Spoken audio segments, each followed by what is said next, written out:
After half a century of division, overcoming our history of agony and disgrace, we're going to open the podcast to reunification, okay?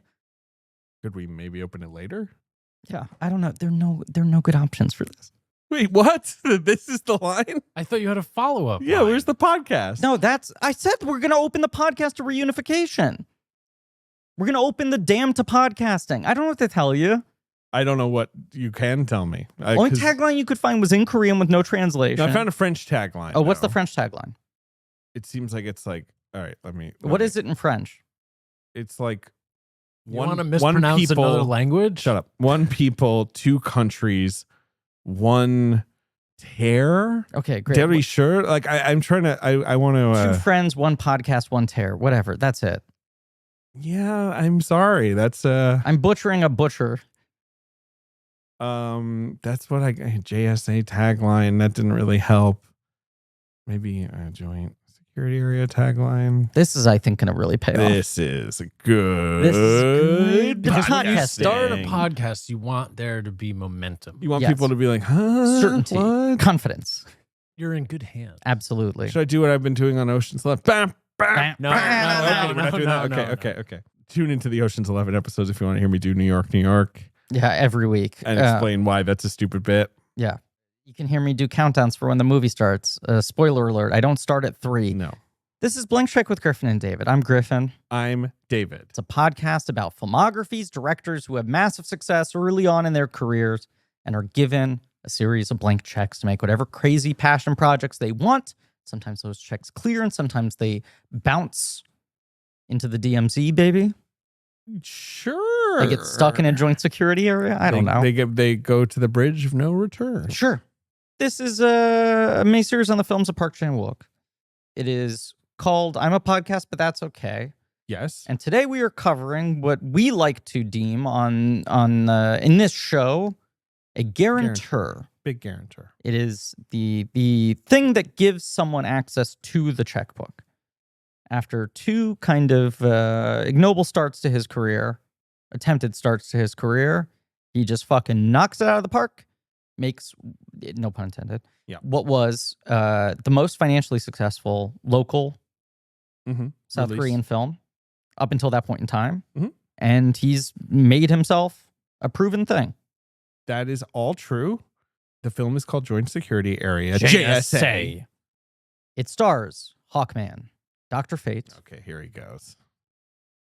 Adam Smasher, Adam Smasher and Spinderella, what's her name? What the fuck are you talking about? excuse me, someone didn't see Black Adam in Hurricane 2022. Cyclonus? Her name is Cyclone. Cyclone. There's a group in the world of Western comic books, Yeah. Ben, which no one ever talks about those. No. Never being represented in media. Called Wait, No, I was just going to say, and I like to think of them as our modern mythology, but go on. The Western comics the are modern mythology. Justice Society of America. So they are also the JSA. Now, Ben, you might be asking, what makes the JSA different from the JLA, the Justice League of America, a team I already know within the DC universe? I definitely wasn't wondering that. I'll but tell you go the on. answer. Yeah. Different members. Sure. Okay. Dwayne The Rock Johnson spent like years just fucking drumming up this excitement of like, wait until you meet the JSA. And you're like, I don't understand meaningfully what is different about this team. The answer is they existed before the Justice League in the comics, and then they were replaced by the Justice League, which had better members. Yeah. Right. It was kind of cooler. People thought leagues, I guess, were probably a little cooler than societies. Right. For sure. And then they've sort of brought them back at some point, like a kind of throwback team. They've been back for a while, They're around. but it's sort of They're like like the B team. older members or oddball members or alternate universe versions of characters and whatever. You know, sometimes you learn stuff and then you're like, oh, there goes the memory of my 3rd grade science project. Here's what I feel hate. like that's what just happened. Yep. It's just like going down some drain. What I hate is that this stuff is just in my head. It feels like it's been there forever. Yeah. And it's not like I'm erasing other memories to fit it in there. It's that other information isn't getting in the first place. You know, I'm like, I wish I understood how to do my taxes. Right. Instead, I can probably name 20 JSA members. I'm not particularly good on that, but I did see Black Adam, which I feel like you didn't. I didn't. And still haven't? I've watched pieces of it on TV and airplanes. I've Right. not actually completely I'm a little redressed the balance terrified. of power. Yeah. The hierarchy of power, And whatever. which has changed. So Black Adam Is not the movie we're talking about today. features the JSA. Right, And which is- they are all there. They are And all there. It is the funniest thing in the world to me in that movie when, he shows up. Oh, Black Adam's here. Uh-huh. And he's punching people or Yeah. whatever. And it's very just, angry. fucking Aldous Hodge, who plays Hawkman. Yeah. Gets on the line with Viola Davis playing Lady. Yeah. DC Lady. Amanda Waller. Correct. The Wall. And she's just like, here's the deal, Black Adam. What's the play? He's like, easy. Atom Smasher, Dr. Fate, Yeah. fucking Cyclone. We'll take. I'm just like, what is this? What is this team? Who are these people? What Right. about Superman? Yes. Maybe call that guy.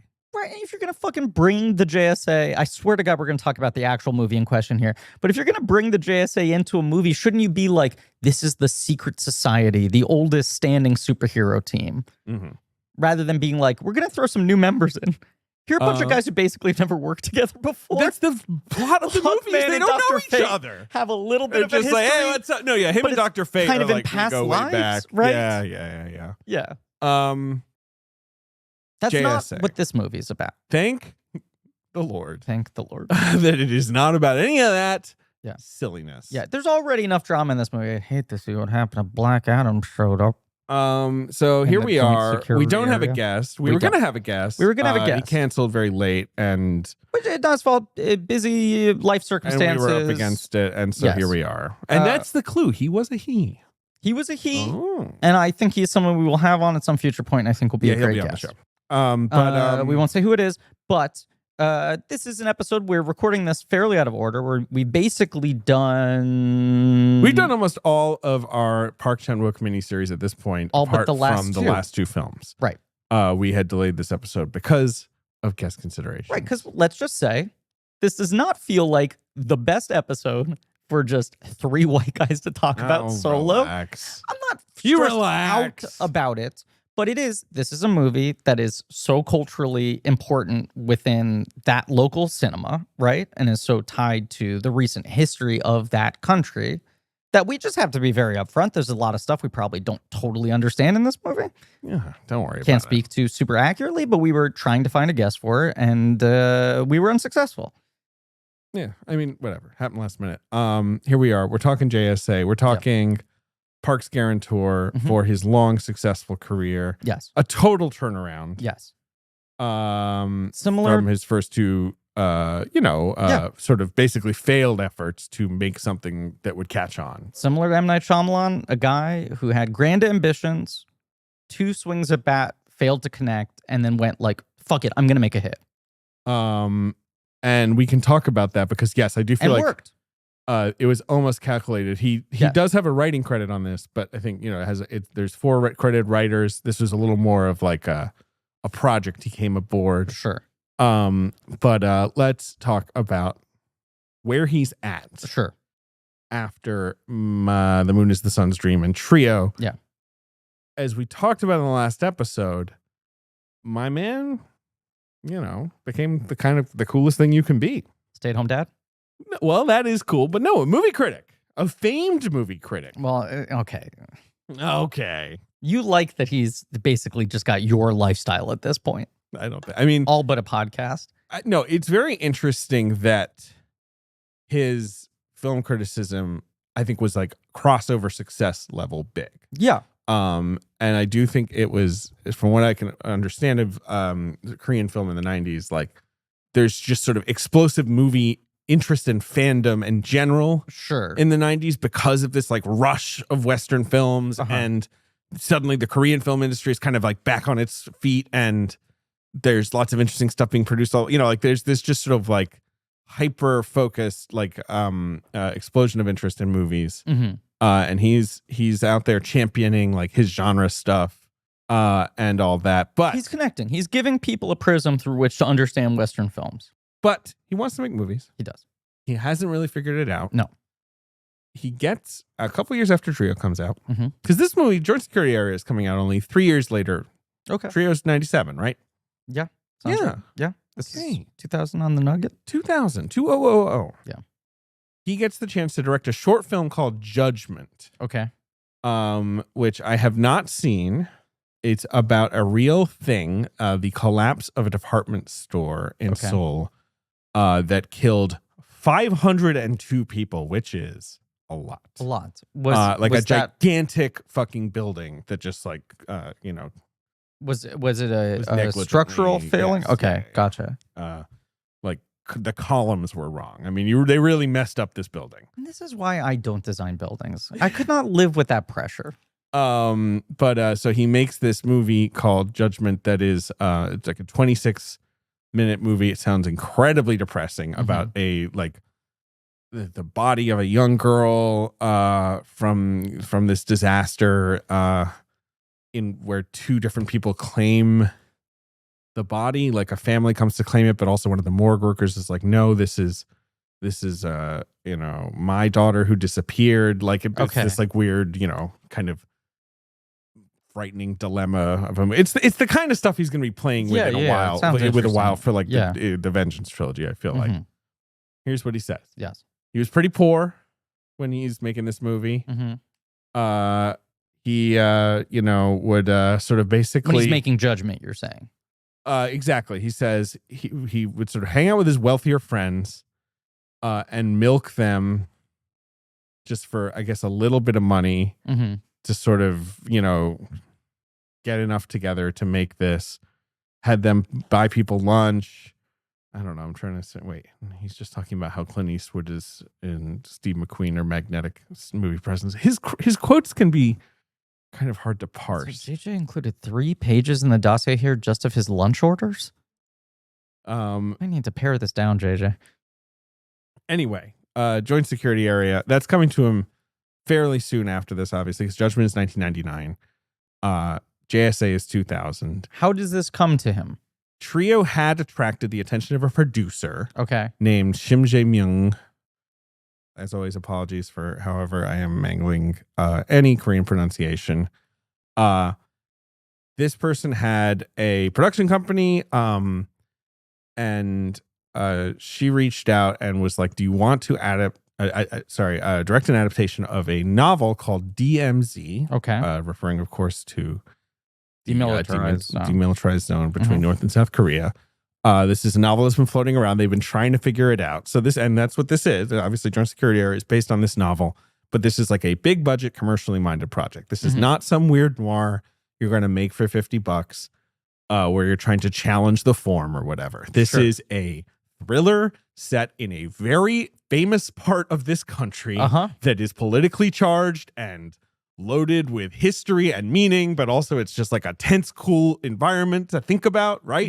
Yeah. There's a big old border with soldiers on each side staring at each other. What if those soldiers became friends? It's a totally... And then there was a murder mystery, right? And it's just an immediately arresting concept. Would you agree? Yeah, it's basically a murder mystery where the twist is they were friends all along. Right. That all of this was done out of basically shame to cover up their friendship. So he essentially is like, I need to shake the reputation I have as like experimental director who's better as a critic, right? I want to make something mainstream and like style over substance. 100%, right? It's all, this is all just referential, and it's not heady flash technique shit. The subject was about the division of the Korean Peninsula. It had the structure of a crime thriller, my favorite kind of film. He's getting a real budget because Myung Film, which is this producer's company, is a real production company with a real system in place. So the only anxiety he has is this film is about North Korea, and about the two countries.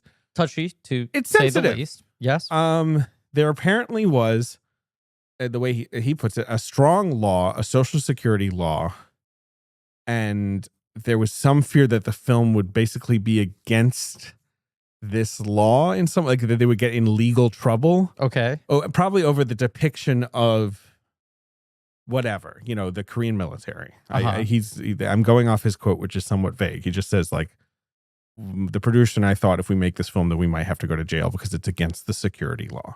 Okay. But they also were sort of like, you know what? If it's a huge hit, I'm not going to go to jail, or I will go to jail and they'll only make it a bigger hit, right? I don't know. They had some sort of calculation of like, publicity is publicity. The film was a gigantic sensation. And contrary to his fear, it in fact ended up softening that Social Security law. People started to laugh at the ridiculous, rigid kind of system, he said.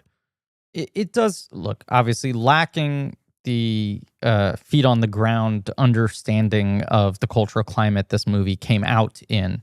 It does feel to me, in what I was reading about it and its response and watching the thing, obviously, that this was like one of those examples of a movie completely meeting its moment. Yes. And sort of like speaking what was sort of unspoken in the culture and allowing some sort of sense of, I don't know, reexamination. Right. Kim Dae-jung, who is the president of South Korea from 98 to 2003, so like right at this time. Yeah. He's this very transformational figure in Korean politics as well. And he is very focused on like trying to enact some kind of peace process between the two Koreas and like softening relations and, like all this stuff. He won the Nobel Peace Prize. I think in the air, generally, there is a sense of thaw. So like a film that somewhat positively depicts the North. Yeah. Like certainly has sympathetic characters in the North Korean military. That's the biggest thing. Maybe there's a time in Korea that would have been more of a taboo thing to depict, but I think like now it's sort of like this is the moment for, whatever, this kind of interpretation. Well, yeah. I mean, it's, the weird thing of entire countries being like villainized or othered in your culture. Eventually, people start to question, by and large, why they are living with those assumptions. Yes, right. Whatever, exactly. Like it's right time, right place in a way. He's somewhat. I think he now will kind of not talk negatively about this movie exactly, but kind of be like, oh, JSA, my sort of pulpy hit. You know what I mean? Sure. Like I think he feels like he moved beyond it in terms of maturity of his storytelling and how challenging it is. The kind of commercial thing he maybe wouldn't be drawn towards anymore. He says, JSA is a well-made commercial film. In my eyes, it could also be an example of queer cinema dealing with division. Well, no shit, buddy. Yeah, You watch this movie, obviously, Sure. that's an undercurrent to it, Yes. but that's all it ends up being. Yes, I do. And maybe he's sort of like, well, now if I made that, maybe that's like fleshed out. Covering this so early in our miniseries, as you folks are listening to it chronologically, but so late in our experience of recording these episodes, I had held off on watching this for a while as we've been going through all the other films, and I hadn't seen this movie before, and I've just had the Arrow Blu-ray sitting on my shelf staring at me as I keep on taking other things off the shelf, skipping this one, jumping ahead to other Park movies, Do right? you have that Arrow? Yes, so do I. exactly. Blu-ray. And I think both Very in the nice. way that, like, as in the dossiers, the quotes he talks about this movie, Yeah. retrospectively as like, that was my pulpy early film, whatever. That was my big hit. That was my big commercial movie. And also just the Arrow cover. I think I was expecting this to be more of like, oh, he just made like an action movie. This is like an action thriller versus what really is like an odd morality story. And I'm nodding. I'm surprised by how much he kind of writes it off. His movies obviously get more complicated after this, but this is a film that is taking a relatively complicated, like creating a complicated moral stance, especially for the moment in which it's being made. And also he's already playing with, for the first time successfully, all of his like ideas about narrative, How to present the structure, story. and form, and all 100%. that shit. This Like, it's not like movie this is some straight ahead fucking war film. This movie is really good, in my Really opinion. fucking I've seen good. it 2 or 3 times, and I am Wow. always like, Humble brag. thank you. Just thank you so much for pointing out that there was such a humble brag of mine. Of course. Hey, Don't be too fucking I'm- humble about it. Always like, I remember that it's sort of a murder mystery, and that Yeah. it's like this female officer is trying to unravel like what happened here, Right. which is just, as Park is saying, like I'm immediately on board with that kind of thing. I love a sort of like, you know, walking around a crime scene in the first scene. It's like, well, bullets are here, blood spatter here. You know, this guy died here. He survived. You know, he's missing. And the cop's like, you know, seems to me that he killed him and he flew over there. And the lady's like, yeah, no, it sure seems that way. Unless it's not that way and there's something else going on. And then she picks up some piece of fluff. Like, that's what I love. The sort of, he does the kind of Columbo thing in reverse, right? Where like Columbo will start out with you seeing the crime. Right. The how catch him, they call it. Comes to the scene. Everyone else thinks it's one way, and Columbo figures out the right questions and to we know. Yes. Now, of course, you haven't watched Poker Face. David, there's a reason I'm bringing this up. Yeah, because Poker Face is doing this too. Right. It's seasons 8 episode or 10 episode. I've watched all but the last. I think it's 10. I think I've watched 7 out of 10 now. I finally. What's the last one you watched? The last one I watched was, or maybe it's 6. The Judith Light Esapetha Marcus. That's 6. Okay, so I've watched Which 6 out of 10. Yeah. I've been downing it. It's fucking incredible. But you have not yet seen the one that's about Phil Tippett. No, with Nolte, which I'm very excited Which I think for. you'll really like. But is obviously riffing on the same format, right? Where it's like the first 15 minutes of each episode is like you're not even seeing Natasha Lyonne. You're placed into a set of circumstances that you don't understand. Watch this whole drama play out that ends in a murder. Right. But of course, with Columbo, it's like, well, Columbo's smart. Yeah. I'm not saying that Poker Face isn't smart. I forget what her name is. Miss Poker Face. Lady Poker Face. Yes. Miss P Face. Mm-hmm. But she knows when someone lies. Yeah. And it is always just so thrilling in Poker Face. Yes. When you're like, she's about to, like, she's moving on. Like, she's not even going to hear about it, even though it's the best part. And then she one guy says a lie that's so odd. Right. It doesn't feel odd to anyone, but like, she's just like, why would he lie about that? And then she can't help but. Right. I love that thing, right? The Park movies tend to do a similar thing, except he does the opposite of it structurally. Yes. Which is you spend a good chunk of time in the sort of unknowability of a thing.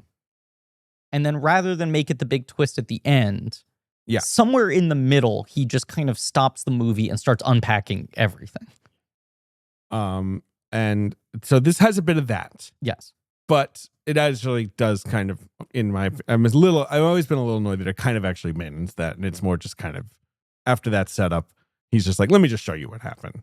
But it does, and maybe she'll figure it out. It does take like 30 or 40 minutes before you get to that. I mean, we were talking because we just did Lady Vengeance last night, but that he wrote that movie for her because he felt like I didn't give her enough to do in JSA. Yeah. And you start JSA and you're like, well, this is her movie. This is fucking A Few Good Men and she's Tom Cruise. Right. Which would be cool. Right. And it's like he's not doing the I bet you wonder how I got here and then just immediately the whole movie's a flashback. And he's also not doing were we talking about this the other day? The thing that now all these fucking prestige TV shows do where like the cold open of the first episode is some insane scene and then it cuts the title and then the rest of the season is trying to get back to that point. Right. Wait, what is that? The cold open and then I don't know. I can't remember anything anymore. I can't either. But you know what I'm saying. Yes. The thing I like about him is he only takes you into a different temporality when you've gotten so comfortable in one place that you don't even think about moving Now, over. I will confess. Yeah. And maybe you feel this way. Sure. Sometimes I'm like, what's going on? Oh, absolutely. Because he doesn't do any tricks. No. He won't snap a color filter on. Nope. He obviously won't give us a title card or a dissolve. Maybe it makes it sound dumb. His movies do require an intense amount of concentration, I think, on repeat viewings. Yes. They become a lot clearer, but you don't, when things are shifting from one place to another, one perspective or another, it's sometimes hard to acclimate yourself. I will say this too. Especially with this podcast when we're watching movies, I know I'm going to have to talk about them. If I'm struggling with a film, I'll often pull up the old Wikipedia, the most reliable website on the internet. Oh, are you about to complain that the Wikipedia entries for some of these movies are not helpful in that regard? Well, yeah, because the problem is it's like Wikipedia user edited, right? Wait, what? There is no consistent That's not written by one guy? style guide, basically. Yeah, Richardpedia. Right. Wikipedia is the name of the man who runs all of it. Yes. No, it's that some people in their like plot summaries, synopses on their Wikipedia entries for these movies will just lay out the events of the film. Right. Without any kind of thought. In the most obvious Just chronological then this happens, order. then this happens, then this happens. Right. Some people do that. Some people do, I'm explaining to you what the actual story of the movie is, not how the story is told within the film. And most of them I find split the difference. Right. So if I'm watching one of these movies and I'm like trying to make sure I'm keeping the plot thread straight, let me just look over at the Wikipedia. Then I read a sense where I'm like, I don't think that happened. Did that just happen and I missed that? And then it happens 30 minutes later and you're like, the Wikipedia guy decided to fucking flip this all out of order. But yes, I was often disoriented while watching this film. I think most of his movies, by the end, you go, oh, now I think I figure out where everything was. But in the moment, you sometimes don't have your bearings. I think in this film, you'll start a scene and 1 or 2 minutes in, you will be like, okay, I think I understand that this is the past. And I am now getting further context for what happened here. But it is... I think a sort of like quite daring and challenging film, considering that its rep when you were looking at Park Chan-wook's career is like, yeah, you know, the fucking popcorn flick he made about soldiers. Yes. The first time I watched this movie, I definitely remember being like, I'm not sure I know what's going on for like half the movie. Right. That might be kind of embarrassing also, to say. Cut it out. No, keep it in. The thing of like this setup, what happened here? What a bizarre crime, right? Yeah. How do we crack this? And everyone's trying to view it through like a political prism, right? Like, what is the weird political intrigue? What are the weird things that led to this set of circumstances? And the twist being, as I said, like, oh, it's basically this was an entirely emotional, interpersonal story that then was covered up to make it seem like a more complicated political situation. Sure. Right. I mean, right? Like the core of the thing is actually like, oh, this is all just about some people became friends who publicly should not have been friends. Right. And then mistakes were made. Right. Mistakes were made. Some people got shot, some intentionally, some not. Right. And it's like, it actually benefits everyone to make it seem like something more nefarious was going on. Exactly. But no, the fundamental thing is they were nice to each other and decided to become friends. We hung out a lot. Right. And you're like, I'd rather make it seem like I deliberately assassinated someone. Right. Than admit. And was kidnapped and escaped and all of this. Yes. Well, it's for their own safety. Yeah. It's for their own safety. They're protecting themselves by having 2 different reports. Yes. Of how things went down. But, you know, it kind of causes a lot of confusion and chaos. It does. What a tangled web we weave, etc. But David. Yeah. You know what's the thing I think we don't really interrogate enough? No. In our culture. What?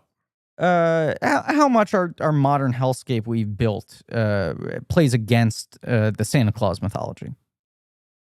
Okay. It was very easy for kids to buy the line that Santa Claus was making all the toys when toys didn't have brands attached to them.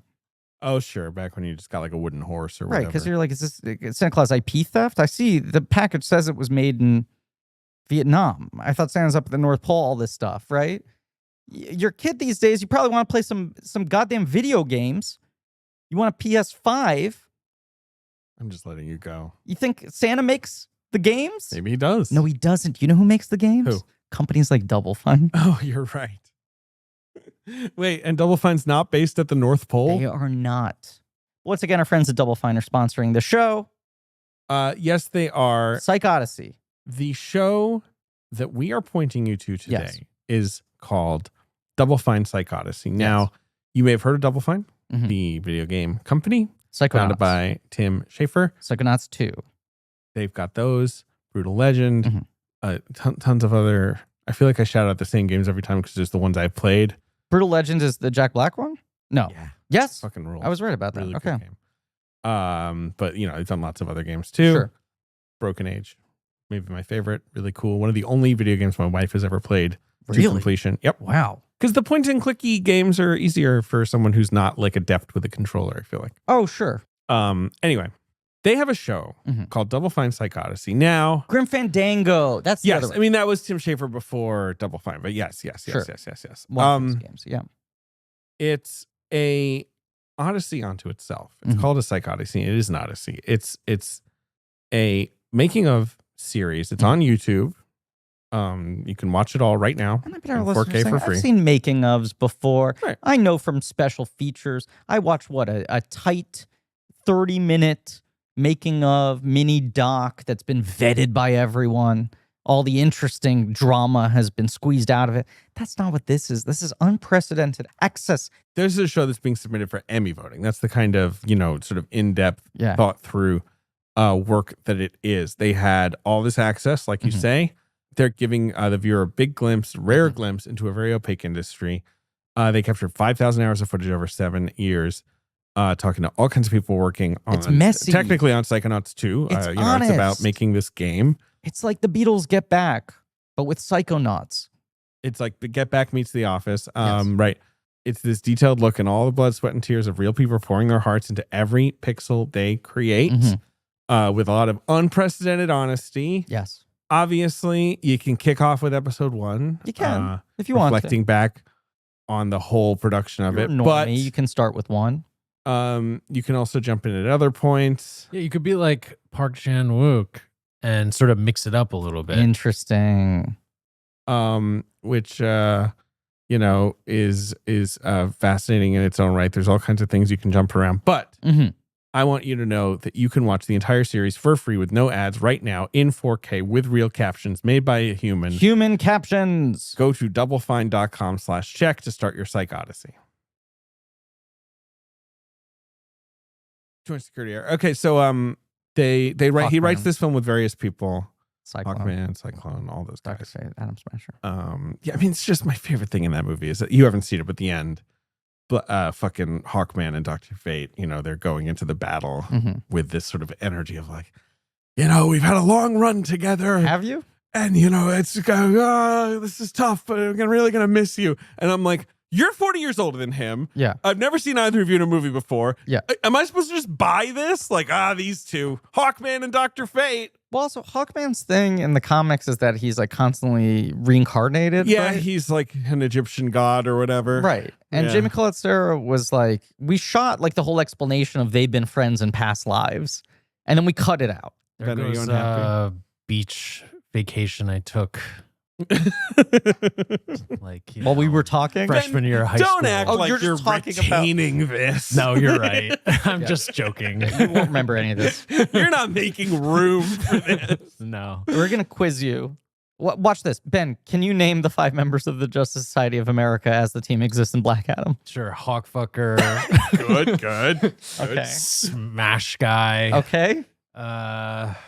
Black Adam. Ben, memory's still intact. You're doing okay. All right, fine. David, go on. Joint security area originally planned to shoot on location in the sort of Korean truce village of Panmunjom, which is right next to the JSA. Okay. South Korean military essentially decided no. Mm. I think they thought about it, but said no. They spent $1 million making a replica version, the most expensive movie set in the history of Korean cinema. Wow. Also, the first Korean film to ever be shot on Super 35. Okay. Which is basically what most Hollywood movies at the time were being shot on, but was big widescreen film stock, obviously, but that was rarer for a Korean film. Looks phenomenal. Looks fucking great. Yeah. And then the cast is loaded with very big names, but I think a lot of them were at the start of their career here. Sure. So you got Lee Young-ae. Look, I'm sorry. I'm so sorry. Who plays Sophie, Major Sophie. Yes. She's obviously going to be the star of Lady Vengeance. You've got Lee Byung-hung, who is one of the biggest Korean actors alive to this day. I feel like he's best known. Done a lot of crossover stuff here. Good, the Bad, and the Weird, right? I really saw the big. Devil. Yeah. I saw the Devil. But he's Storm Shadow in the G.I. Joe movies. Sure he's in is. Now You See Me 2. He's in Magnificent 7. He's in Red 2. He's in Red 2. Right. He's done a number of American films, He's in Squid Game, I believe. He's the new Terminator in Genesis. He's the new he's Robert the Patrick. T-1000 Yeah. 2.0 or whatever. Sure. I can never keep track. We really need to do the Terminators on Patreon because anyway. Yep, we do. But that was my immediate takeaway when this movie started. I did not know he was in it. And right. I did not know he was that old. Yeah. Oh, sure. He Secretly old. Fucking phenomenal. He's 52. You're right. He showed up in this movie, and I went like, mathematically, how could he be in this? When I saw him in American films, I assumed he was 30. Right. No, he's on the older side. So you got him.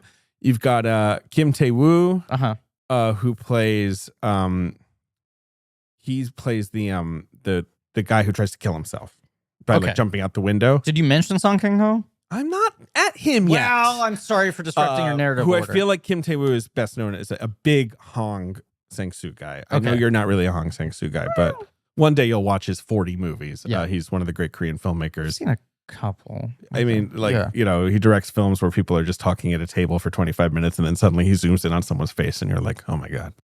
Or he'll make movies where it's like, it's about like a guy who wants to date a girl, but one weird thing happens, and like that's kind of enough for you to be like, Sure. fuck. I'm intrigued. He rolls. The only problem with him is that every year I'm like, okay, I think I'm like pretty fresh on him. Yeah. And then he's like, I have 3 new movies, bitch. I made them yesterday. And you're like, God damn it. I can't keep track. For a listener who would maybe want to get into his stuff, what's a good entry movie? I really recommend. That's a really good question. Right Now, Wrong Then is sort of the classic. I've seen that one. Which is the one where it's like you watch a date happen and then halfway into the movie, he's like, we're going to watch the same date happen and it's going to go differently. Oh, it's just that. Okay, it's like the date I like twice. that. Yeah. I really like Yourself and Yours, which is impossible to describe. But yeah, I don't know. There's a lot, fucking ask JJ because he's like the biggest Hong Sang-soo fan in America and our researcher. And he'll tell you, he'll probably send you a really long text message. That's right, JJ. I'm dragging you. He'll send you a very long text message late at night and then send you an even longer text message apologizing for the length of the text message. And then yes, you've got Song Kang-ho, who we'll talk about more in a minute, but obviously is going to be in lots of the films we're talking about going forward and is one of the great actors alive. Agreed. I think. Yes. And really post Parasite, I feel like Western, even like many, many Western viewers finally are sort of like, I'm fully aware of that guy. I know you said you want to talk about more later, but just while we're on this, can I say this? Because it's a general just as he stands today.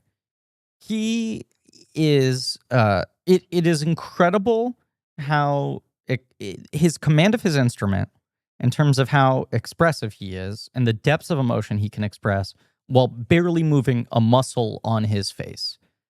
And the older he's gotten, I think the more powerful he's gotten only because his face becomes more interesting as lines develop, as gravity develops or whatever.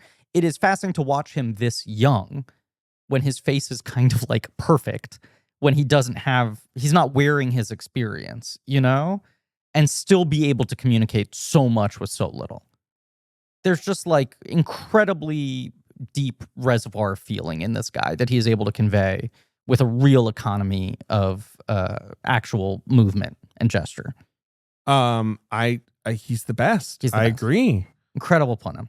One thing that's interesting, apparently, is that the North Korean actors Mm-hmm. he pulled out of the theater world, and the South Korean characters in this movie he pulled out of like the more sort of popular entertainment world. Oh, he wanted the South Koreans to feel looser. Sure. He wanted the North Korean actors to feel like more strict. He wouldn't let them improvise. Apparently, Song Kang-ho was mad about that. Like, so basically, they had to feel like rigid. Accomplish the difference through getting people from different acting schools and styles.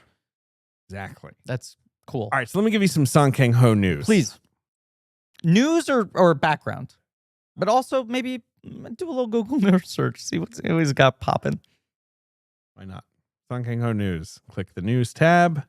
It's a new segment called Let Me Be Song Kang-ho. Apparently he's in a new film called Cobweb. Okay, cool. In which he plays a director. Mm. That seems to be the new big thing. Indulgent. Okay. It seems to be the take on this movie. Now give me some background. Came up in community theater. Mm-hmm. So, didn't, I think, go to like film acting or like film school or anything like that. He's a theater guy. Doesn't appear in a movie until he's 29. Okay. He is in The Day the Pig Fell into a Well, which is the first Hong Sang-soo movie. Gotcha. And one of the great titles. Yeah, That's a good pretty one. incredible. How How old is he in this?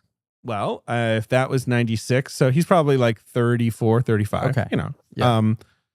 He's in Lee Chang-dong's film Greenfish. That's Lee Chang-dong's first movie, which I highly recommend. And I recommend all his movies. Mhm. You know him best for Burning, probably. His last film, which is fucking great. Start doing some supporting roles. Then he's in Shiri, which I think we will talk about in a future episode, which was before JSA, the biggest Korean hit ever. Oh, gotcha. Okay. Supporting role there. And so then he's in this. So it's sort of like the man is just stacking building. buzz, Yeah. right? Yeah. He keeps popping up in these big movies. Yeah. He had no expectations from director Park, because his first two movies had not gone anywhere. Sure. Says he has tremendous artistic talent and warmth as a person. He visited the JSA when he was researching this role, looked into the eyes of a North Korean soldier. He says, I tensed up and got so nervous. The North Korean soldier was very young, and he gave a shy smile to me. I cannot forget that moment, and he thought, like, this is representative of the story this film is trying to tell the audience. Like, these are people too. They have their own emotions, right? They're not just like this scary wall of, He says that this film, he thinks, was very important in a transformation in Korean ideology, trying to strip away the stereotype of North Koreans, allowing, seeing them as people, that they're the same as we are. He liked making it, and basically was like, wherever this director goes, I'm there. Right? Yeah. Obviously, he's also in tons of films directed by Bong Joon-ho. Right. But this is before he's worked with Bong at all. Yes. Right. Yes, because he's not in Barking Dogs. His first movie with Bong is Memories of Murder, which he's amazing in. Are Bong and Park already friends at this point? I don't have a friendship database. Well, maybe you should. Maybe I should spend the rest of my life trying to figure out when everyone became friends in the world.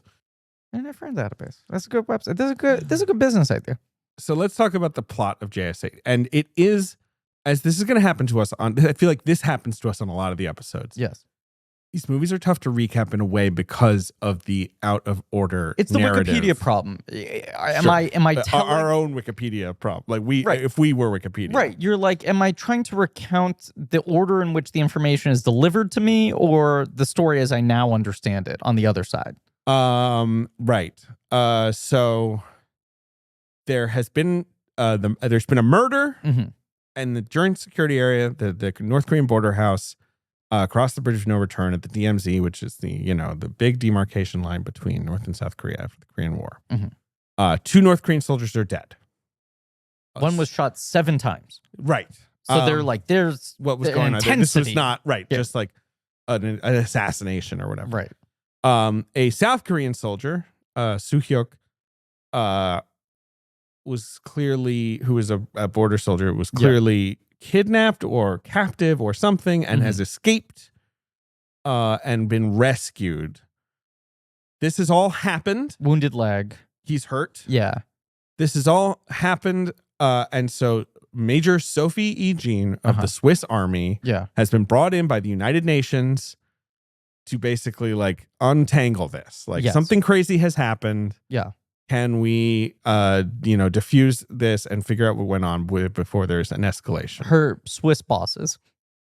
Yes. Her Swiss superiors, let's say. This film actually has a surprising amount of English language dialogue. Yes. From her Swiss German, bosses. It is that funny thing of like, you're watching genuine like Swiss German actors. Right. Speaking in English, which is neither their natural language nor Park Chan-wook's natural language. But it's just, I don't think the performances are bad, but they do have that feeling sometimes of like, I don't know if you feel this, but when you watch like a foreign language film that has like one English speaking actor in it, and the temperature of that performance feels very different than everyone else. Right. But it also feels different than when you see an English speaking performance in an American or English speaking movie, where you're like, it's at a different frequency. I agree with that. Yeah. I do think it's a bit of an odd. It's just there's just a fair amount of them, and it just ends up being completely inconsequential, I guess. It's sort of my real problem with it. Yes. Like, which is sort of the same with Sophie in general. Yeah. Like I already said, she feels she's front loaded in this movie, and then very quickly, she's just Once again, a lot of she's other just sort of movies would figuring things out. We already truly know. just use her as means to an end. This is the cold open. It's 5 minutes, and then you go to the story, right? The fact that this movie basically hands the whole first act over to her, it makes you think like she should be more important. It feels like she's going to crack the case. Right. These are all going to be supporting characters and her putting the puzzle pieces together. But that's not really it. She's more there to just kind of be like, huh, this autopsy's weird. This guy was shot a bunch. So was there some sort of grudge? Huh, there's a bullet that no one can find. What happened there? Yeah, I feel like Director Park, I'm not even saying it's an audience surrogate character, but he usually places a character in the center of the movie who doesn't quite know what's going on, information is withheld from them, right, or obscured from them, and just tries to place you in their sense of confusion for a bit until you reveal what everyone else is up to, whether or not they're the lead character. And she's like, she's serving that function. You're supposed to be watching her and also going, I can't figure this out either. Turns out what happened was they were all friends. They were all friends. And they had a bunch of That 70s Show hangs together. The real joint security area was the friendships we made along the way. I'm sorry for That 70s Show reference. But they sit in a square. Yep. Around a table. Camera spinning. The camera is literally whipping around. They're smoking. Now, they're not smoking tubes. The wacky tobacco. No. Right. But of course, in That 70s Show, they never really said that that's what they were doing. No, in the same way, there might be some jazz cigarettes right out of frame. I don't know. But I could not help but be like, it's like That 70s Show. Yeah. But I do love that it's just, that's the mystery. They were friends. Yeah. They learned that they have like shared humanity. Yes. Sort of by accident. Which is like almost the most shameful thing. You're not supposed to think of them as actual human beings. They have this surreal job, which I think Park is so fascinated by. Yes. Them just standing, looking at each other. Yes. Across the border. Right.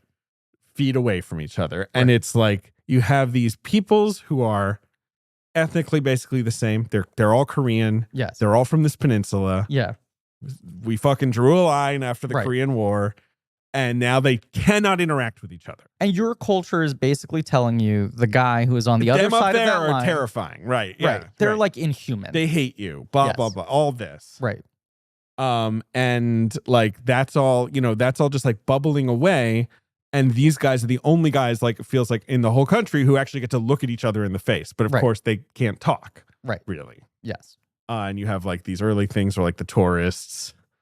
You're just getting the emojis, right? I'm getting the. He's getting some diamonds. I'm doing some spins. What if I deleted that app and barred you from ever returning to it? Would it be good for your life? No, it'd be fine. Someone on Reddit said that, and then someone in the comments was just like, "His vices could be so much worse." That is so true. We should be happy. This is where it's topping out. But I used to throw that in my mom's face when I was a teenager a lot. Yeah.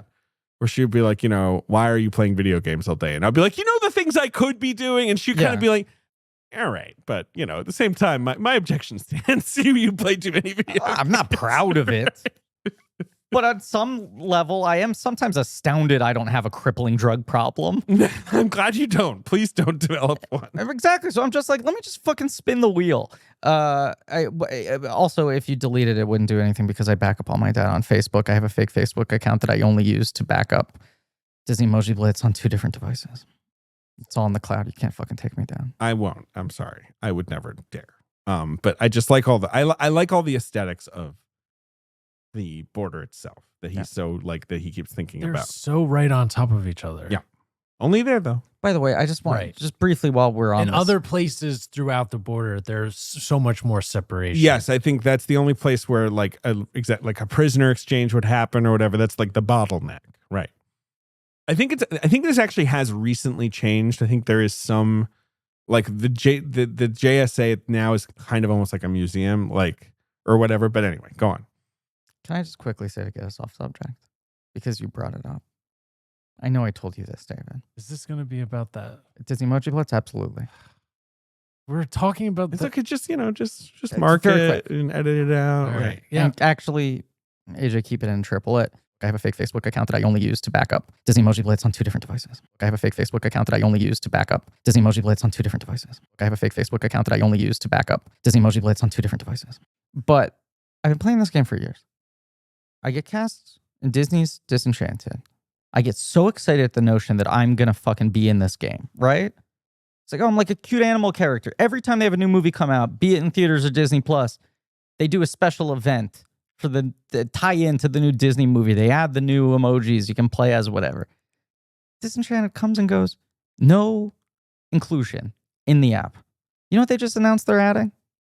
The Golden Girls. Now, no disrespect to the Golden Girls. I mean, they're a pretty big deal. Those guys huge fucking deal. own TV. A phenomenal sitcom. I don't think of them as like Disney characters.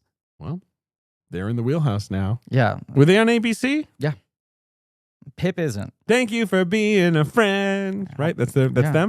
Get ready to get And hey, a bunch of fucking Blanche emojis coming in text soon. good, but that's a good. Well, actually, kind of looking forward to that. Good segue back to JSA. Hey! Thank you for being a friend. Thank you for being a friend. It turns out they're friends. Someone down the road and back again. You've got this North Korean soldiers in the more sort of, look, throwbacky communist uniforms, like, pretty vintage, pretty classic. They do. South Korean guys, they've got the aviators, they've got the little round helmets. They have They look more like sort of UN peacekeepers. more essentially. modern jackets Right. too. I'm not a war guy. I think Okay. it's pretty well established. I hear you. The South Korean uniforms are pretty fucking sharp. Oh, you think they're sharp? I think they're pretty sharp. Fix up, look sharp. It's not a thing I really fetishize, Yeah. Sure. but I just was like, it's a good uniform. One of the South Korean soldiers, the Mhm. lead, So Hyuk, Lee Byung-hung's character, was on patrol. Yeah. He gets lost, Yes. which, by the way, like, don't do that. Don't do it. Bring a map or something. I No. don't know. Like, if I'm on patrol at the border, I definitely do not want to cross into the border. Yeah, if your job is to never cross a line, I wouldn't go wandering. Right? Like there's a physical line you never want to cross over. I wouldn't be like, let me just stumble around, see what I happen upon. He stumbles onto a mine. Uh-huh. One of the worst things you could stumble onto. I would be so fucking mad. I'd be fucking furious if I ever stepped on a mine. And he is found by Kyung Pil, who is Song Kang-ho's character, Mm-hmm. and another guy, Woo Jin, who is the other guy. Right. The guy who he's also Shin Ha-kyun. He's in Sympathy for Mr. Vengeance, and he's in Lady Vengeance, and he's in lots of stuff. But here's this enemy they're taught to demonize. And in a moment Right. when you actually just see a human being standing on a mine with terror in their eyes, it is hard not to feel basic human empathy for that is- person. And they're even having a little fun. I There's feel like. something about the dog Mm-hmm. that also animals are universally, we all can say that we love animals. I hear- yeah, and There's they, like, there's there's this connection where like you don't want to hurt. They brought a dog with them. It rumbles them by barking. Mhm. And then they're like, the fucking dog. Like, why would we bring the dog? Like, there's a whole thing with you're like, yeah, it's very relatable. Right. Yeah. Like, North It Korean shows they dogs have aren't that different humanity. from South Korean dogs. Right. Dogs Yes. don't know politics. That's right. Dogs ain't got no country lines. They just cute. They just cute. So they just cute. Yes, they just cute. So they help him. They free him from this mine. And so they sort of start to become friends. They throw each other messages. You doing anything tonight? Look, their lives do seem boring. Yes. Like it is monotonous Yeah. and kind of crushingly dull, probably. I do think it's funny. I mean, you were saying that there's the gay subtext to this film, right? That there's the sort of perhaps romantic yes, undertone. This film doesn't pursue that angle, and that's fine, Yeah. honestly, because it's more about this shared empathy that these people discover for each other. But I'm watching it being like, these guys are kind of in love, right? I Like the was main gonna two guys. say, especially when you literally start this thing out with like passing notes, right? It felt to me like kids getting hormonal in middle school, being like, wait a second. What's the other half doing? Right. You know? Like so much of them sort of like this weird clandestine, like we have to like meet while no one's looking and like share a drink does feel like adolescence finally sort of like becoming aware and interested and curious. Right. Well, they're like big teens Yep. in military uniforms. Yep. And they're sneaking into a sleepover. Yeah. That's what it felt. It yeah, felt like right. They start to basically have big sleepover it hangs. feels like the boys from the boys' bunk sneaking out overnight into the girls' bunk. But they play cards. I don't know what they do. Yeah. They smoke cigarettes. Drink hooch. They drink hooch. Play Like- cards. No, they just guys being dudes. A little bit. Yeah. I mean, They fart. They do fart. they do fart. They have some fart jokes. Now, Thirst has a major fart element, which we'll talk about in that episode. I do like that my man's not above a fart joke.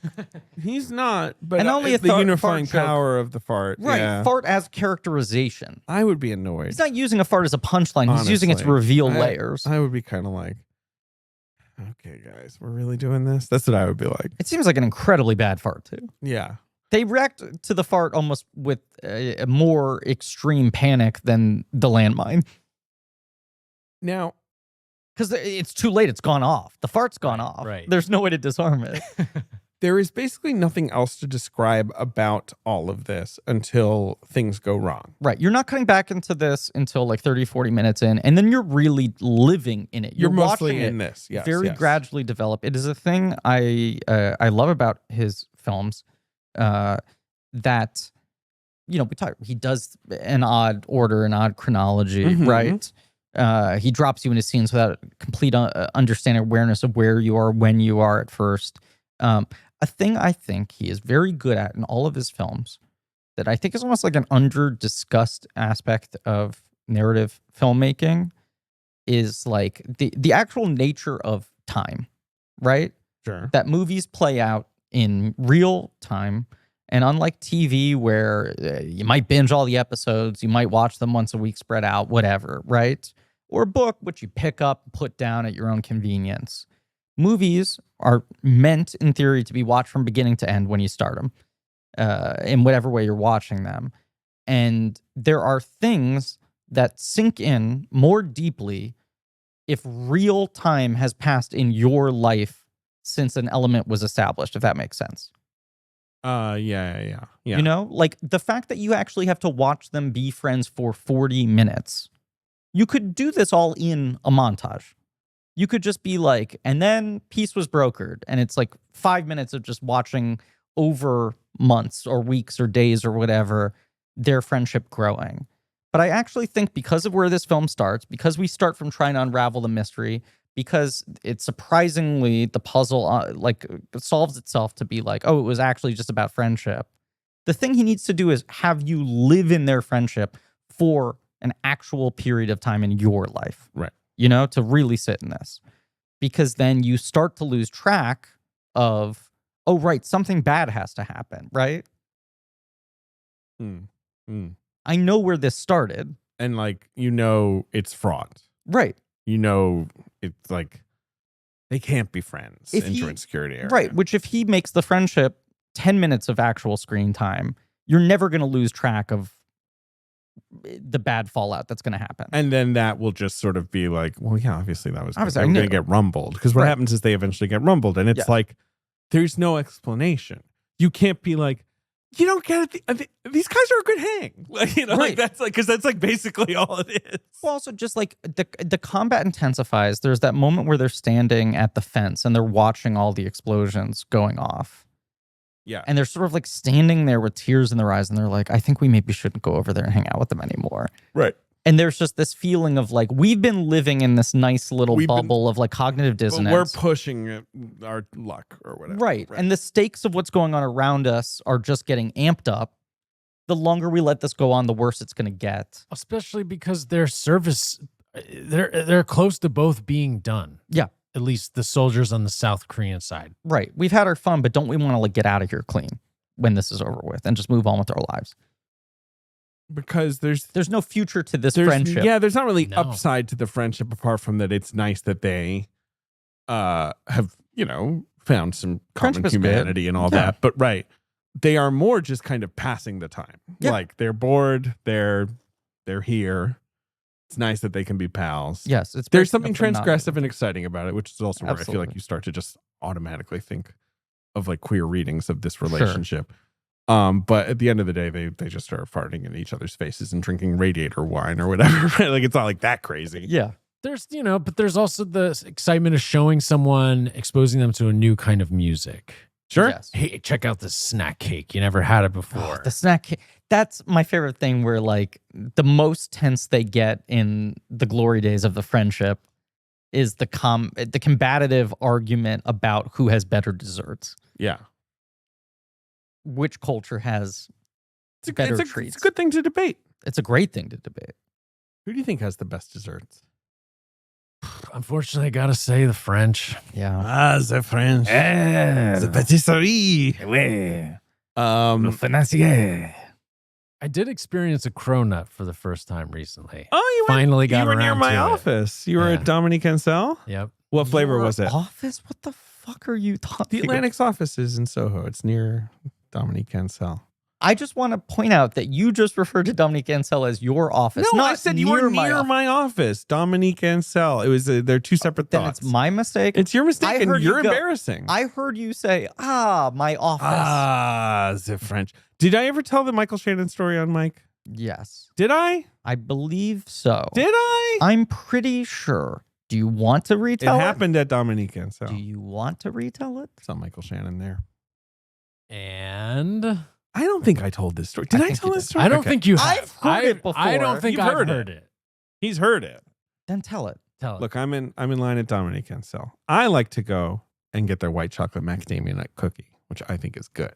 That's yet another humble brag. Go on. The cronut. I've had the cronut, but the cronut is kind of a lot. Yeah, It's a pretty rich thing. I gotta say, it really did not sort of start the day off the way I Right, thought it exactly. was. You're not going to be like dashing through the street after downing that thing. I'm a little surprised by its staying power for that reason. It's totally good. It's just a very, very rich treat. It is. It's a special thing. Mhm. I'm in line. Dominique Anstel's always got a line. There's always tourists there. The guy in front of me, the cash register lady, is waving him over. Hey. He's not looking. He's looking at his telephone. Yeah. Phone addicted world that we live in. Mhm. So I don't even touch him, but I do the kind of like, hey, you're up. I kind of like wave. Sure. And he turns to look at me, and it is Michael Shannon, who Big is Chicago himself. really tall. Taller than you. I think he's a really big guy, like Yeah. just generally like imposing. Sure. He's got like wild shaggy hair, Yeah. big beard, Yeah. and he goes like, all right, like he like goes to 100. Full take shelter. Yeah, like, oh, it's my turn, Yeah. and I am like, while this is happening, I'm like, oh my God, this is Michael Shannon, and I seem to have annoyed him, Sure. or whatever. He goes and orders. He ordered like 400 fucking items. Yeah. I go and order, and then we're waiting. You're just standing there, Yeah. and I'm like, I'm just gonna look at my phone. I'm not going to have any further interaction with Michael Shannon. I don't want to embarrass myself. I don't want to do anything to annoy him more. Then he gets his order and unprompted just like claps me on the back and goes like, I'll see you next time, buddy, and walks out. See, It's a good story. you feel like you didn't remember any of that story. No, So then definitely maybe not. you never did tell it on mic. I think I never told it on my. Are- I kept meaning to. I can't remember. There's some episode where I'm like, I gotta tell my Michael Shannon story. Our buddies at Podcast The Ride have introduced a thing that I think is quietly revolutionary in podcasting. What's that? I don't want to just take their bit. What's the bit? They've instituted the 5-timers club. For stories? Yes. We definitely have a few that belong, I think. Right. That would be automatic inductees. Right. You're not talking about which guests have been on multiple times. It's which exact anecdotes Right. have been told 5 times. Sure. Because you do this for long enough and you start to really lose track of, have I said this before? And have I said it on this show? Right. In my real life too many times? On other people's podcasts? What have you? Right. But you start to wear it as a badge of honor. I think If a we story need our enters the fans 5-timers to club. comb through the archive, Yes. identify whoever reaches that level. Mhm. There's Yeah. definitely candidates. The story of me and my friend watching the documentary about aliens and finding out that Sigourney Weaver At least 3 times. got nominated but for Best Actress. That might be a 5-timer. And you went, whoa. Okay. Anyway, that's Dominique. Oh, why'd you ever? Oh, we were talking desserts. Chrono. Because the boys talk desserts. Right. The French. in we're JS. going back up the Inception levels to remember what the fuck we were And talking we're like, about. fuck, this is where we were. Like we go back, kick, and then oh, right, desserts. Just yeah. Cronut though, good. What flavor did you get? I feel like I just got It's the seasonal flavor. It always changes. He's got wacky flavors now. So there's always one flavor, Hmm. and it sort of rotates. It was like blood orange the last time I went there. Maybe I don't know. And maybe I've never had the real raspberry jam and pistachio. That kind of sounds like my shit. Oh la la! Raspberry jam and pistachio. I just imagine Lumiere serving all of these up. Yeah, no, that sounds nice. Okay.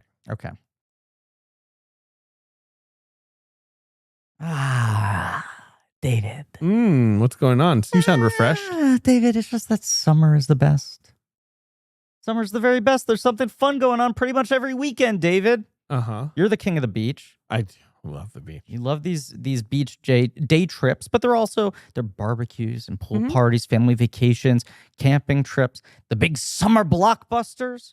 Yeah, all that stuff. And what's the commonality across all those different types of activities that I'm describing? You always want to have good great wine at the ready. I prefer to have wine at my side. You want some wine for all of these things? Absolutely. So that's why summer is actually the perfect time to join the First Leaf Wine Club. This is a new sponsor for the show. Wine at the Weddy. I want wine at the Weddy. Look, I love First Leaf. First Leaf because makes it super easy to get personalized wine boxes delivered on your schedule. You get to choose the day your shipment comes, which is a big relief. Yeah, it is. Yes, wine deliveries are kind of stressful. Yeah, sometimes, because nobody wants to just leave like a big thing of wine, big ass valuable package, a big heavy box.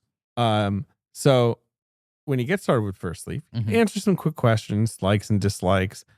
Expert team selects a customized assortment of world-class wines based on your preferences. Maybe you want all the rosés. That's kind of you. Absolutely. This is great for me where I know what I like, but I don't know all the fancy terminology. I'm no smart wine guy. Their questionnaire can suss out my tastes. They've got it all. Terrific reds. Wow, I'm really, by mistake, hitting W's as R's. Terrific reds and terrific reds, wines. Sparkling wines, rosés, white wines. Personalized wine shipments are delivered right to your door so you can kick back and enjoy bottles you'll love all summer long. All priced lower than what you'd pay at a wine store. Plus, every selection is backed by First Leaf's 100% satisfaction guarantee. Look, David, to make sure you've got great wine when you want it this summer, you gotta try First Leaf.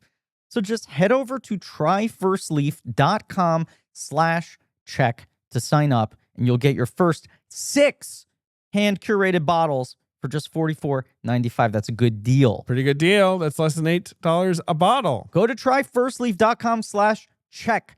That's tryfirstleaf.com/check to get your first 6 bottles for under $8 a bottle. Tryfirstleaf.com/check. Firstleaf.com/check. Firstleaf.com/check. You do the call to action. Firstleaf.com/check. I mixed it up. I got to keep you on your toes. I love it. What else? They just hang out. Look, eventually, they just hang out. It's revealed they got rumbled by a commanding officer. Well, also guns got pulled. Right. They have this stuff of like. I'm saying there's the moment where they witness the combat and they try to draw the line. The South Koreans go like, we should try to end this. There's also there's the sort of charged moments with the guns. Yes. Where one of them's like, I'm the best shot, with this. And the other one's like, yeah, but you ever actually fucking killed anyone? Right. Like there's that kind of stuff. Foreshadowing. There's the foreshadowing there and just the sort of like differing approaches to being in the military. Like, the Korean soldiers, the Korean volunteering, it's not volunteering. The Korean like length of service in South Korea is like 2 years, I think. And obviously in North Korea, it's much longer. And basically like, so many people in that country are in the military. It's a very large military. It's like, it's like a thing to do, I think. Yeah. So there's that, they're talking about those shared experiences, but yes. Okay. Eventually they're sort of like, should we pull back? Sure. Then they get rumbled and guns get drawn and there's a Mexican standoff. And then everyone starts shooting each other. Sure. Right? Yeah. I mean, Yes. Yes. And I do love this. Mhm. Anytime it happens in fiction, the post, right, Yes. a couple people are dead when one guy immediately figures out, like, here's what has to happen. You have to do this. Right. Pretend you escaped. You have to shoot me. Yeah. In the arm or whatever. Right. And that all happens, and we arrive back in the present. You know what? I'm sorry. I was saying this is not one of those stories that starts at the dramatic climax and then takes you back to how you got there, right? But I did forget that the opening of this movie is the owl. Yeah, well, where love you're that. like, what is this? And then you get back to it later, and not since Live and Let Die, Moonraker. I think it's Moonraker that That has has the double take from the pigeon. Yeah. Have we gotten such a good reaction shot from a bird? Opening with the owl is so cool. Yes. Yes, it's Moonraker. Right. And the owl is responding to the gunshot. Yes. Right. The semi-accidental. The first gunshot, which Yes. then leads to this like shootout. Right. But then yes, the owl ties us back into the present. interpolated with all of this are all the interrogations. Yes. Where they're trying to untangle why, it went down this way, what really happened. One of which, in panic, almost leads to a suicide attempt. Right. Yeah. He, that character is Sung Shik, I believe. He first jumps out a window. And then shoots himself. Right? No, he attempts to He shoot shoots himself. the The gun tries is to not shoot himself. loaded. Gun isn't loaded. Then he jumps out the window. Yeah. Right. He's in a coma. Right. Yeah. Right. Because he's just terrified of questioning, being under scrutiny. Yes. So there's that kind of like longer tail, right? Of like they cannot like sort of there's a mess that they can't clean up essentially. Sure. Like, and it's not only are there people dead, but there's like, the lingering impact on the people who survived is too much to handle. And I do feel like, it's just this very good metaphor for like, the ravages of like, it's not even a war at this point. I mean, technically the war's still going on, but just this like, this never ending standoff, right? That like, I mean, I don't want to weigh in on Korean reunification or whatever, Sure. but obviously it'd be better if everyone was together and was friends. In my opinion, not to be very heterosexual about it and keep hitting the same. You're going to be heterosexual. I'm going to be very heterosexual about it, keep hitting the same point. But I was just like, what is this reminding me of? And then I was like, it's like the fucking Little Rascals movie where they're just like, we're heterosexual is not the word. Okay, go ahead. He-Man, it's like the Little Woman Rascals Haters movie. Club. Here's our little clubhouse. What's the one thing we know? We hate women. Sure. And then Alfalfa's like, I think girls are kind of cool. Sure. And they start like sneaking over. I want someone who listens to this show to write a PhD doctoral dissertation comparing on Griffin saying he was about to get heterosexual and then just describing a plot point from the Little Rascals. I'm movie. saying nope. Book length. Just lay it all out. For straighties, the boring thing of like when you're a kid, you're just like, what do you know? Opposite sex is gross. When you're a little boy or a little girl, sure, you get pitted against each other. Yucky. I see. Don't want to be seen talking to them, right? And then once like the threshold is crossed, you're like, oh, this is kind of cool, but also no one can know about this. So you think the ideological differences between the Democratic Republic of Korea and South Korea is similar to boys and girls thinking each other have cooties? I'm saying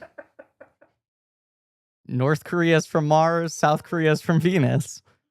Just saying, if someone just wants to take a bite at that apple. Yeah. It's a big apple. Yeah. It's a crunchy apple. Yeah. Where did you find such a bizarre, warped mind to study? Oh, I listened to a podcast and this guy. Yeah, right. Like the advising professor is like, this is too out astonishing. there. This is strange. How did you get security clearance? It's like fucking Hannibal Lecter in a glass case. So eventually, as this is all getting untangled, Sophie gets pulled off the case. It turns out her dad was a POW who had some North Korean ties during the war. that makes her not neutral enough, and she can't do it anymore. Right. So then she's actually kind of freer to just sort of be with the guys and be like, come on, guys. Yeah. Like, I know what really happened here. Right. Like, something really happened. Now she just wants to know for her own satisfaction, basically. Right. Yeah. The loose end is the extra bullet. Yes. They're able to do a count on how many bullets were discharged, how many are left in the clip, and there's one bullet that's unaccounted for. Mm-hmm. And is able to figure out that there was some friendly fire. Mm-hmm. Right. It turns out that Chan-Wook actually shot first, right? And eventually he, at the end of the movie, kills himself out of guilt. Yes. Over the entire thing, essentially. Mm-hmm. And then there is this phenomenal closing shot. The photo. Of this photo that was taken at the beginning of the movie by a dumb tourist. Yes. Dumb American tourist in a red hat. Yeah. That by mistake unites all the characters. Right. Like this photo that just accidentally includes them all. Yeah, it's very, very cool. There's the sort of they were together the whole time. Poetic, right? Yes. But also the idea of someone unknowingly could walk by a scene, take a random photo, and not even understand what they're actually capturing in that moment. Right. That story, I've probably I don't think it's a 5-timer, but I've definitely said this on the podcast before. That you've read Born Standing Up, right? The Steve Martin book. Yeah, years ago. Yeah. There's the part in it where he like worked at Disneyland for years and years and years and did like the magic shows and shit, and then finally like had the moment where he's like, I need to like have the courage to make a go of this and see if I can really be a comedian, and quits Disneyland and like starts his career right after like he started working there when he was like 12 or something, insane from basically when it opened. And when he left Disneyland, he had this moment where he was like walking out the gates for the final time and looking back and being like, I wonder if this is the moment I'll regret for the rest of my life. And there was like a small mousy woman standing by the gates as the place was closing with a camera. And he was just like, I wonder if she's taking a picture of the place is closing. And then like decades go by, Steve Martin becomes Steve Martin. He's obviously this huge fucking art collector. He goes to a Diane Arbus show and he sees the photo. Oh, that's insane. Wait, that's so cool. And it was Diane Arbus was that woman before she was well known. Yep. And here are the photos for sale. And he is like, this photo she could not have known is capturing the most pivotal moment in my life. That is cool. It is that exact day. It is that exact moment. And she didn't know what she was taking. Right. You know, and it's like, this is a much more complicated tableau with a lot of... than this random tourist taking a photo of just a tourist going like, what a weird thing. Now, this joint security area. Is there a photo of Alfalfa realizing that he actually likes girls, though? Yes. Like the moment that he realized it. Yeah, Anthony Pellicano. That's how that movie ends. Was tapping. Like black and white. Yeah. I think about that all the time. The Little Rascals movie should have a moment where a private eye comes out and goes, you're not going to like what you see, and gives Spanky a manila envelope of photos. But as someone who's lived in New York for quite a while, I mean, you're both lifelong New Yorkers, of course. Yeah. We're in so David many tourist askance. photos. Yes. Staring mask. Yeah, sure. I suppose that's true. People are always taking photos. I think about that all the time. Just there's all of these photos of me floating out there in the ether in the background of random people from all over the world. Especially in a smartphone family era. vacation. Yes. Yeah, it's funny to think about. Yeah.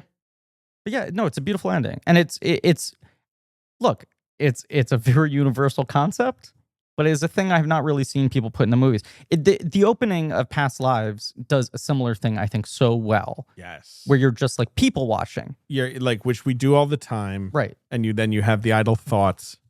Oh, what's this like trio of people in a restaurant? Right. Like this doesn't look like everyone else. Right. Like, see two people of the same age. Oh, they're on a date. They're married. Whatever. But like, what? These three people? What's the deal here? Right. And you're kind of curious. You're trying to puzzle it out, and then you never think about it ever again. And that movie is just, no, we're going to explain everything to you.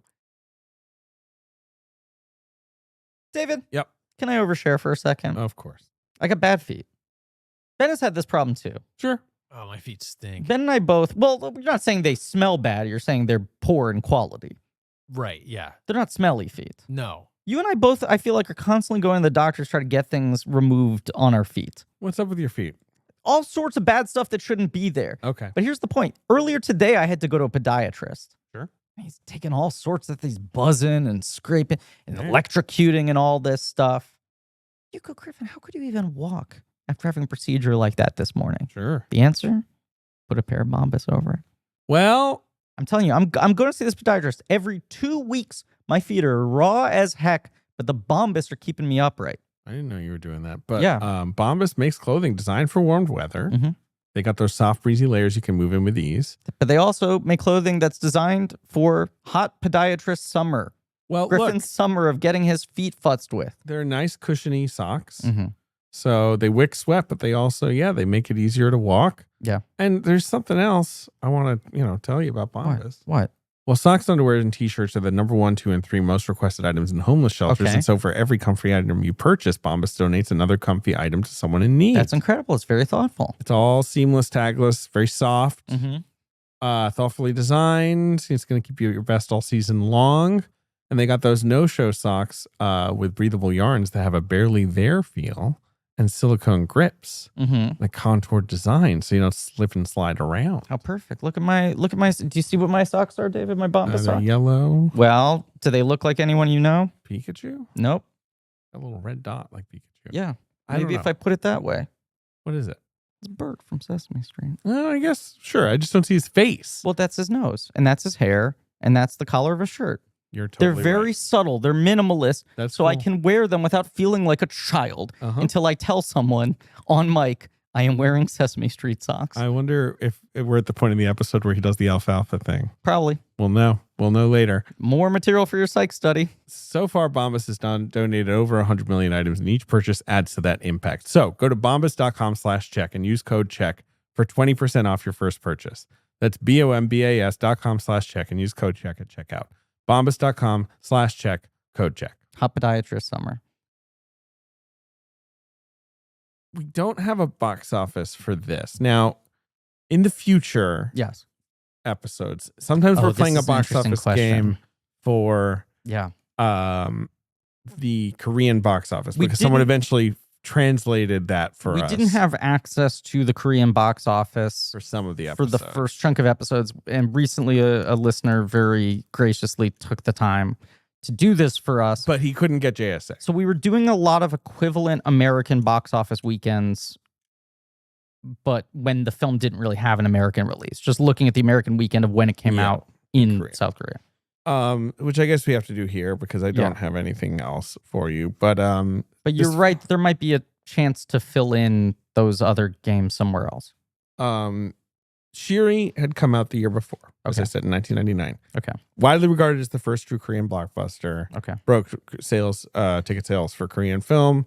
Mhm. And then broke the ticket sales record for any film, defeating Titanic. Wow. There are then campaign slogans for something called Shiri syndrome. People it became this almost like patriotic thing of like, we have to beat Titanic. Like, let's revive domestic cinema, right? Sure. Like, let's beat the dominance of America.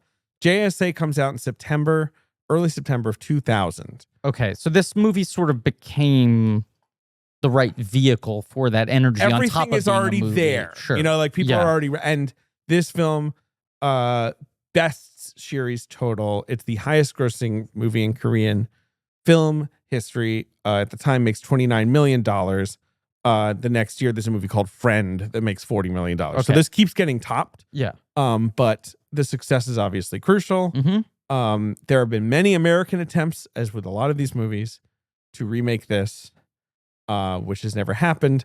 But as with every single fucking foreign film or television show Yes. set on the border, America's like, what if we set it in the U.S.-Mexico border? Not the same. Not the fucking same. Not the fucking same. It's This so stupid. Talk about a movie that is so specifically tied to its culture, its time, its place, that Yes. cannot be transmuted onto something else.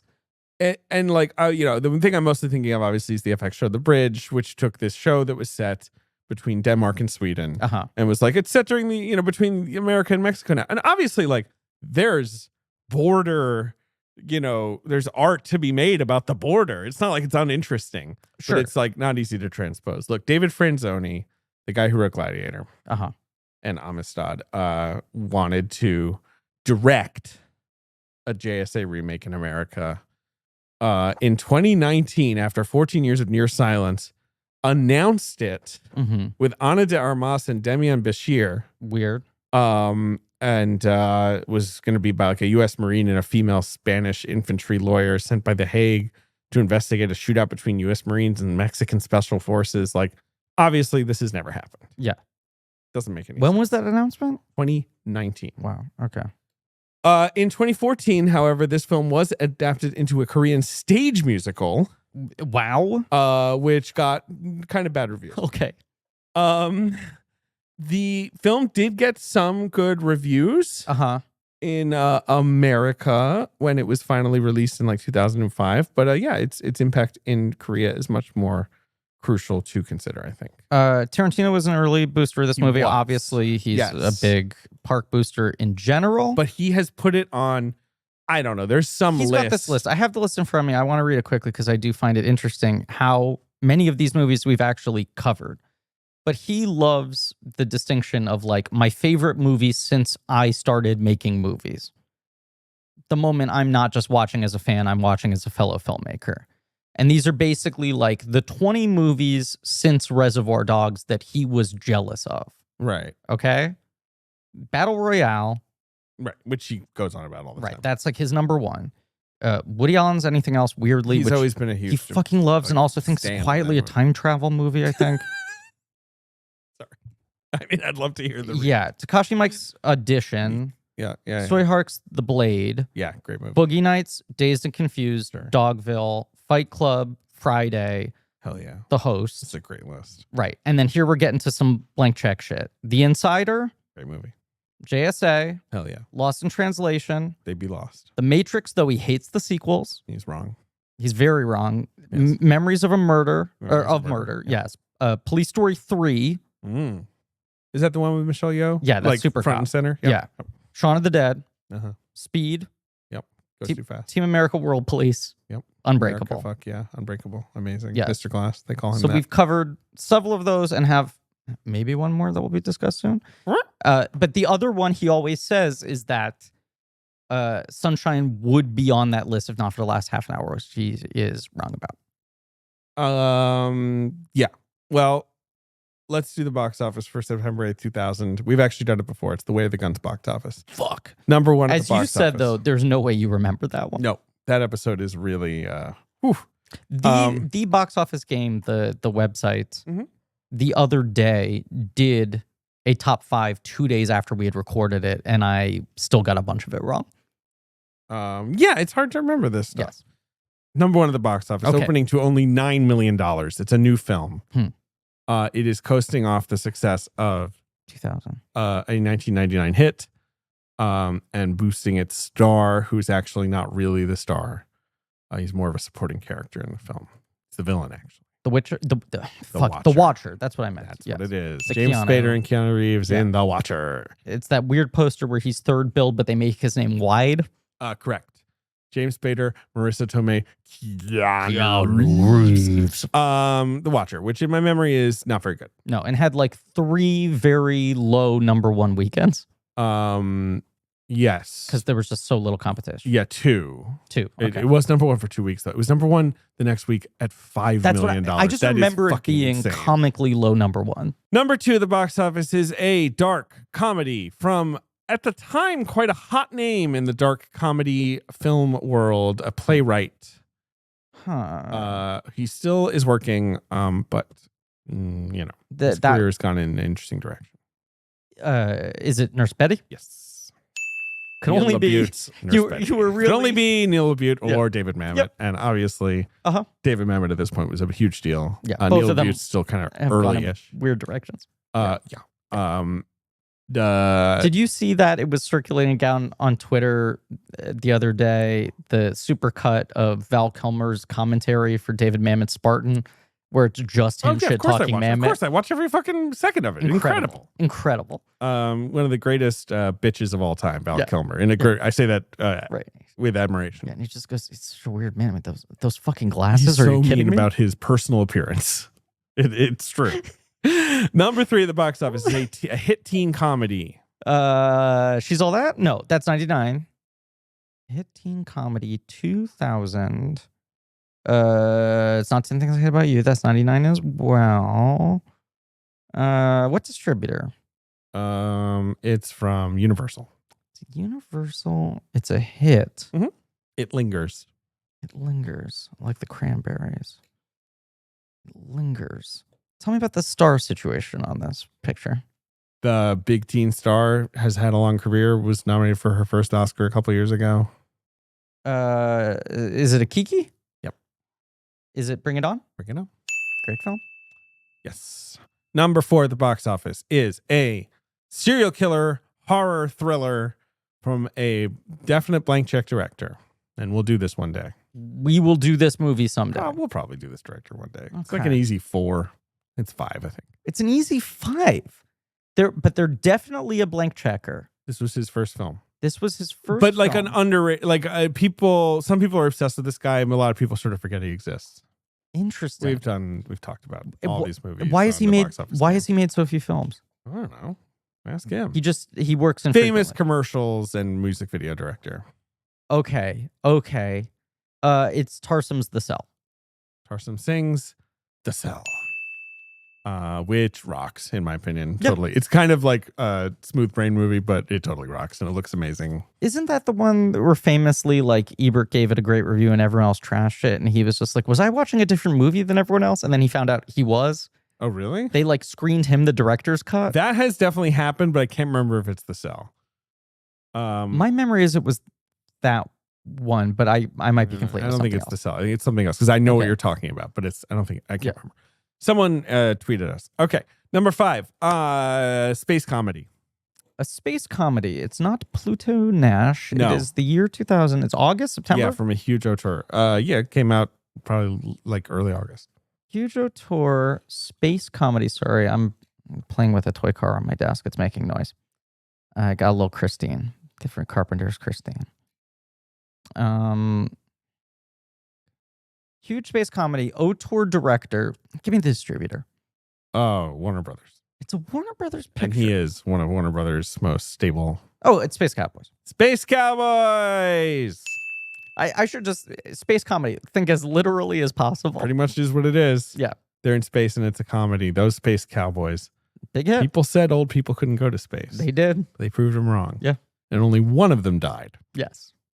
Well, Died a in hero. space. Died a hero. Yeah. That's the box office. Next week we discuss Sympathy for Mr. Vengeance. We do with Yes. David Ehrlich, our Yes, friend that's David right. Ehrlich of IndieWire and Fighting the War Room, returning to the show. But we have all kinds of exciting guests coming. We do. We've, as we said, done all but the last 2 episodes of this Mhm. miniseries, and I think it's a good one. Yeah. Does David resent the amount we have to talk about child murder? Yep. Got really, really upset and angry. Doesn't yesterday. like it, but I Not think joking. the episodes are good. He got very angry. Very angry. Not at anyone, just in my house alone. Angry at fictional child murderers. Well, I think yes, you have nothing was but angry contempt for at him. those characters. Yes. Yes. But it's okay because I don't have to watch that movie again because I just watched it. David, you know how you were saying you don't run the internet friend database, you don't have an ability to track when friendships started and how they started and all of that? I purchased something recently because we got our display, our sort of like blank check menagerie here in our office of a combination of movie merch and sort of like items that demarcate the history of our show and its existence, right? Yeah. And we have a couple of like the coins that we've made, the Comedy Points coins and the Chip Smith coins. And as I've been like arranging the tableau, I'm always like, how do you So many display? toys up there. There are a lot of toys up there. How do you display the coins because they Sure. don't sit upright? So I went to Amazon. I got these little plastic coin stands, right? Oh, fun. So you can have them standing up vertically. But also, I've been moving apartments and going through a lot of my old stuff and weeding through it. And you know what I found, David? That now fits perfectly into these coin stands I purchased. What? Something that would belong on the Internet Friend database. Now, just for the listeners at home, David is at the edge of his seat. I am literally at the opposite of the edge of my seat. Okay. That is a Videology drink token. A wooden videology drink token that we would get when we won trivia. This is basically the physical token of our friendship You're being not formed. wrong. I have to Right? document this. That's a little. Go ahead and that's document a little it. sweet to It's put a up. little sweet. It's a little sweet. I think I have one of those rattling around somewhere too. I remember I had seeing preserved one at some point when I realized they were Yeah. closing and I didn't.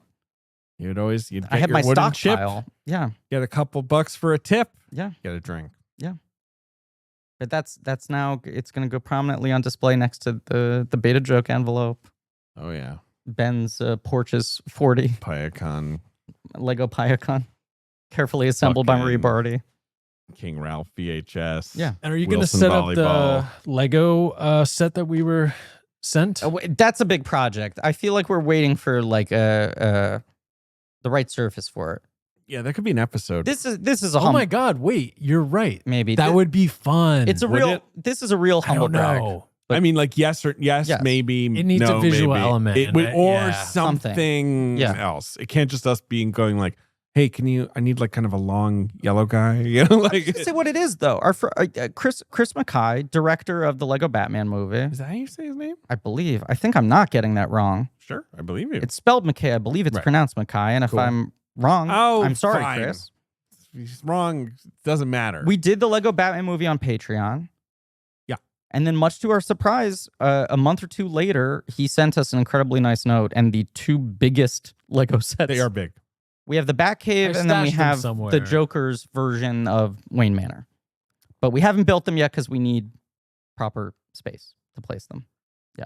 They will go somewhere, a Someday. prominence, Yeah, we'll figure it out. behind an unused drink token.